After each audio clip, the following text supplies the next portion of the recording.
정부가 발표한 세월호의 AIS 항적은 조작됐고 실제로 세월호는 병풍도에 바짝 붙어서 운항했다. 그리고 누군가 미리 의도적으로 내려놨던 좌현 앵커가 해저 지형에 걸리면서 세월호는 급격히 기울어 침몰했다. 그날 바다가 내놨던 가설입니다.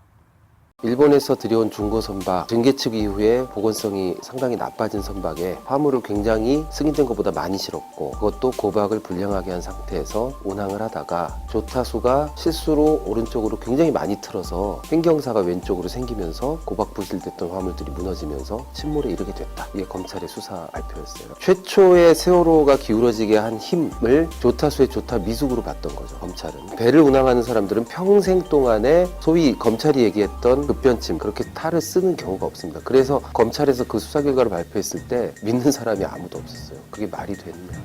그렇다면 세월호를 처음에 기울어지게 한 힘은 어디서 올까? 배가 한쪽으로 옆으로 확 기울게 할 만큼의 무언가 힘이 가해졌어야 설명이 되는 거예요. 그렇기 때문에 외력설이 나오는 거거든요. 첫 번째, 왼쪽 물 밑에서 뭔가가 여길 건드렸어야 그렇게 많이 크게 넘어진다. 잠수함 충돌설이겠죠.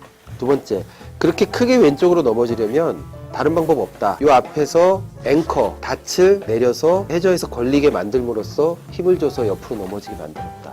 이렇게 두 가지의 외력설이 있는 거죠. 다른 힘이 외부에서 영향을 미치지 않고서는 이렇게까지 횡경사가 나올 수 없는데 라는 생각을 하고 있던 그 정도 찰나에 세월호 내부에 있는 조타장치를 떼어내서 조사를 해봤더니 솔레노이드 밸브 고착이 나왔다는 거예요. 그 솔레노이드 밸브 고착이 발생을 했을 때 어떤 일들이 벌어질 수 있는지를 한번 공부하고 취재를 해보게 된 거죠. 선박에 방향타, 러더라고 하는 거죠. 뒤에 꼬리에 달려있는 그 방향타를 돌려주는 거는 유압장치라고 합니다. 유압, 그러니까 그 기름의 힘으로 피스톤을 움직여서 그런 큰 5톤 정도 되는 러더를 갖다가 돌려주게 되는 거예요. 그 기름의 흐름을 제어하는 장치가 솔레노이드 밸브예요. 지금 솔레노이드 밸브 고착 현상은 물리적으로 걸려서 돌아오지 않은 거예요. 하는 한쪽 끝까지 계속 돌아가게 되는 거죠. 멈추지 않고. 정상적인 배였으면 조금 기울어진 상태로 계속 회전만 하고 말았어야 돼요. 우리가 오뚜기 생각을 하면 아무리 옆으로 흔들어도 그 무게중심이 빨리 자기 자리를 찾아와요. 배도 마찬가지예요. 돌아가는 속도가 빠르니까 왼쪽으로 횡경사가 많이 기운 상태로 돌아갑니다. 그런데 세월호는 그날 고박을 제대로 안 하고 있던 배였어요. 그런데 그 횡경사가 18도 정도에 다다랐을 때 D데크에 있었던 철근이 무너졌어요. 그래서 횡경사가 더 심해져요. 그 뒤에 33도 정도가 되면 C데크에 있었던 자동차들이 전부 고박 풀리고 옆으로 미끄러지면서 전부 벽에 가서 부딪혀요. 그렇게 해서 50도까지 세월호가 기울어진 거죠. 이 모든 과정들이 불과 30-40초 안에 벌어진 일들이에요. 배를 옆으로 기울어뜨리게 만든 최초의 힘은 솔레노이드 밸브 고착으로부터 온 것이지만 세월호를 그렇다고 50도 이상으로 완전히 꺾어져서 침몰하게 만든 힘은 다른 부분들이 굉장히 많이 함께 작용을 한 거예요. 보건성이 불량했던 배라는 거, 화물 고박이 제대로 안 됐던